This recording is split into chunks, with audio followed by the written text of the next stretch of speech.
जय हिंद विद्यार्थी मित्रांनो, स्वागत आहे आपले स्वप्नवीर डिफेन्स करिअर अकॅडमी नागपूर या ऑनलाईन प्लॅटफॉर्म मध्ये. मित्रांनो, आज आपण भूमिती या विषयावरचे आयत हा प्रकार जो असतो यावरचे आज प्रश्न बघणार आहेत. मित्रांनो, मग हा प्रश्न समजून घेण्याआधी किंवा आयतावरचे प्रश्न समजून घेण्याआधी आपल्याला आयताबद्दल बेसिक काही गोष्टी आहेत ते माहित पाहिजे. जसं की आयत हा सर्वात पहिले चौकोनाचाच एक प्रकार आहे, बरोबर आहे. आयत काय चौकोनातलाच एक प्रकार आहे. मी तुम्हाला एक आकृती काढून त्यातल्या काही बेसिक गोष्टी ते समजून सांगतो. जसं की इकडे बघा, लक्ष द्या, हा आयत आहे, बरोबर आहे. हा काय मित्रांनो, आयत आहे. आता आयतात ही जी लांब बाजू आहे ना, तर ही त्या आयताची काय असणार आहे, लांबी असणार आहे. ठीक आहे, ही जी लांब बाजू आहे ती आयताची लांबी असणार आहे. आणि एक बाजूची लांबी जेवढी असणार, उदाहरणार्थ ही बाजू जर 8 सेंटीमीटर असेल तर दुसरी बाजू पण किती असणार आहे, त्याच्या समोरील दुसरी बाजू लांबीची 8 सेंटीमीटरच असणार आहे, बरोबर आहे. त्याच पद्धतीने ही जी रुंद बाजू असते ही आयताची काय आहे, रुंदी आहे. मग जर रुंदी एक बाजू रुंदी 4 सेंटीमीटर असेल तर दुसरी त्या समोरील बाजू पण किती असणार आहे, 4 सेंटीमीटरच असणार आहे. ठीक आहे, म्हणजेच काय आहे की आयतामध्ये दोन बाजू काय असणार, एकरूप असतील. ठीक आहे, मग आपण बेसिक काही गोष्टी आहेत ते लिहून घेऊ आधी सुरुवातीला, की आयताच्या आयताच्या दोन बाजू दोन बाजू एकरूप असतात.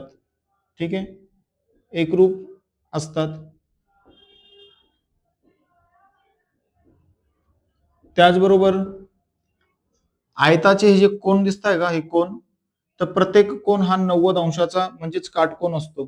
ठीक आहे, आयताचा प्रत्येक कोन आयताचा प्रत्येक कोन आयताचा प्रत्येक कोन हा काटकोन म्हणजेच 90 अंशाचा असतो. ठीक आहे, त्याचबरोबर आयताच्या चारी कोनांच्या मापांची बेरीज 360 अंश असणार आहे. कारण चार कोन आहेत ना, मग 90 गुणिले 4 जर केलं आपण तर 360 अंश असतात. म्हणजेच काय, आयताच्या चारी कोनांच्या मापांची बेरीज आयताच्या आयताच्या चारही कोनांच्या मापांची बेरीज चारही कोनाच्या मापाची बेरीज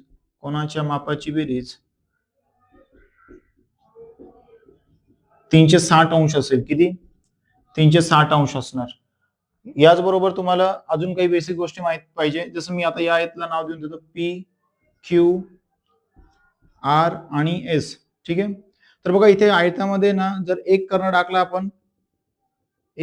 तर इथे दोन काटकोन त्रिकोण तयार झालेले दिसत आहेत.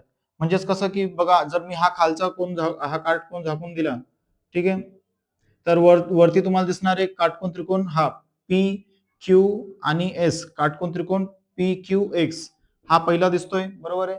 त्याच पद्धतीने जर मी हा वरचा झाकून दिला, बघा हा वरचा झाकून दिला मी, तर खाली तुम्हाला काटकोन त्रिकोण दिसणार, काटकोन त्रिकोण पी आर एस, बरोबर. म्हणजेच एक कर्ण टाकल्यानंतर आपल्याला किती काटकोन दिसत आहेत, दोन.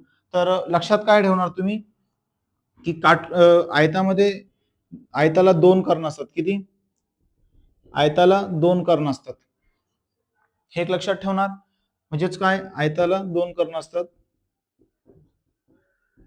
आयताला दोन कर्ण असतात.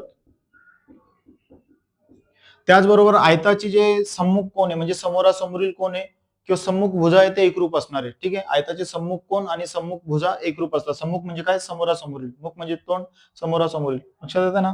ते तुम्हाला तोंडाबद्दल जास्त सांगायची गरज नाही, कारण तुम्ही समोरासमोरील तोंड बरोबर बघता. ठीक आहे, तर आता बघा या आयताचे सम्मुख कोन एकरूप असतात. एकरूप म्हणजेच काय, एक सारखा, बरोबर की नाही, एकरूप असतात. म्हणजेच काय, उदाहरणार्थ हा कोन जर 90 अंशाचा असेल तर हा पण सम्मुख किती असणार, 90 अंशाचा असणार आहे, बरोबर आहे. त्याचबरोबर आयताची सम्मुख भुजा एकरूप असतात. सम्मुख भुजा म्हणजे मी आधीच बोललो तुम्हाला की समोरासमोरील जी बाजू असणार आहे, ठीक आहे, ती एकरूप असणार. याचबरोबर तुम्हाला अजून काय माहित पाहिजे, क्षेत्रफळ म्हणजे काय असतो. ठीक आहे, क्षेत्रफळ माहित पाहिजे आणि त्यासाठी जे लागणारं सूत्र आहे ते तुम्हाला लक्षात पाहिजे. क्षेत्रफळ म्हणजेच काय, उदाहरणार्थ मी पुन्हा इकडे एक आकृती काढून दाखवतो तुम्हाला, की जसं बघा आता या ठिकाणी आयत ए बी सी आणि डी ही आकृती मी तुम्हाला काढून दाखवलेली उदाहरण समजून देण्यासाठी की क्षेत्रफळ काय असतं. तर बघा ही आतमधली जी पोकळी दिसते ना, तर याला क्षेत्रफळ म्हणायचंय. आतमधली जी पोकळी आहे म्हणजेच एखादा बॉक्स आहे, बरोबर आहे. त्या बॉक्समध्ये किती बिस्किट मावेल सामवेल निघतील, हा, तर याला काय म्हणणार तुम्ही क्षेत्रफळ. म्हणजे आतील जी पोकळी असणार आहे त्यामध्ये एखादं मटेरियल किती प्रमाणात बसेल किंवा काढता येईल, ठीक आहे, त्याला काय म्हणायचंय क्षेत्रफळ. मग क्षेत्रफळ काढण्यासाठी सूत्र काय आहे, लांबी गुणिले रुंदी नंतर परिमिती, ठीक आहे. परिमिती म्हणजे काय की एखाद्या आकृतीच्या बाहेरील बाजूंची बेरीज, सर्व बाजूंची बेरीज, एखाद्या आकृतीच्या बाहेरील सर्व बाजूंची बेरीज. उदाहरणार्थ जर इथे या आकृतीत मी सांगितलं की 8 सेंटीमीटर ही बाजू आहे, मग ही किती असणार, सम्मुख बाजू एकरूप असतात म्हणजे ही पण 8 सेंटीमीटर असणार आहे, बरोबर की नाही. ही किती असेल, उदाहरणार्थ 4 सेंटीमीटर असणार, तर ही पण किती आहे, 4 सेंटीमीटर असणार. लक्षात येतोय का. मग सर्व बाजूंची बेरीज म्हणजेच काय, 8 आणि 8 16, 16 आणि हे 8 24, बरोबर की नाही. म्हणजे याची बेरीज किती झाली, 24 सेंटीमीटर. आता सेंटीमीटर अधिक सेंटीमीटर अधिक सेंटीमीटर अधिक सेंटीमीटर काय होणार, सेंटीमीटर अधिक सेंटीमीटर अधिक सेंटीमीटर अधिक सेंटीमीटर, बरोबर आहे. हे काय असणार, सेंटीमीटरच होणार. म्हणून आपण इथे लिहिताना 24 सेंटीमीटर लिहिलेलं आहे. परिमिती म्हणजेच काय, सर्व बाजूंची बेरीज, सर्व बाजूंची बेरीज. लक्षात येतंय. आणि आता इथे अजून एक गोष्ट लक्षात घ्या की सेंटीमीटर गुणिले सेंटीमीटर काय होणार, चौसेमी होणार, ठीक आहे. सेंटीमीटर गुणिले सेंटीमीटर काय असणार, चौसेमी. तर हे बेसिक गोष्टी आहे, तुम्हाला या बेसिक गोष्टी माहित पाहिजे. आता बघूया आपण प्रश्नात काय विचारलेलं आहे की एका आयताचा कर्ण 29 सेंटीमीटर असून लांबी, कर्ण किती आहे, 29 सेंटीमीटर असून लांबी 21 सेंटीमीटर आहे, तर त्याची परिमिती काढायला लावलेली आहे. आता बघा परिमिती काढण्यासाठी आपल्याला काय, बाजू म्हणजे लांबी आणि रुंदी या दोन्ही गोष्टी माहित पाहिजे. पण आता या प्रश्नामध्ये फक्त काय दिलेलं त्यांनी, कर्ण दिलेला आहे, कर्ण आणि लांबी दिलेली, पण रुंदी दिली का नाही, मग रुंदी आपल्याला आधी शोधावी लागेल. तर त्यासाठी असे प्रश्न मी सोडवताना तुम्हाला मागे काटकोन त्रिकोणात सांगितलेलं होतं की त्रिकूट लक्षात ठेवशाल, कारण इथे आपण मी सुरुवातीलाच बोललो की काटकोन त्रिकोण तयार होतोय, बरोबर. मग एक त्रिकूट होतं या ठिकाणी 20 21 29, बरोबर आहे. आणि तुम्हाला बोललो तुम्ही त्रिकूटमध्ये जी मोठी बाजू असणार ती नेहमी कर्ण असते, लक्षात येत आहे. तर आता उदाहरणार्थ 29 ही काय होणार, मग ही 29 हे कर्ण आहे, बरोबर आहे. 29 सेंटीमीटर हा कर्ण आहे.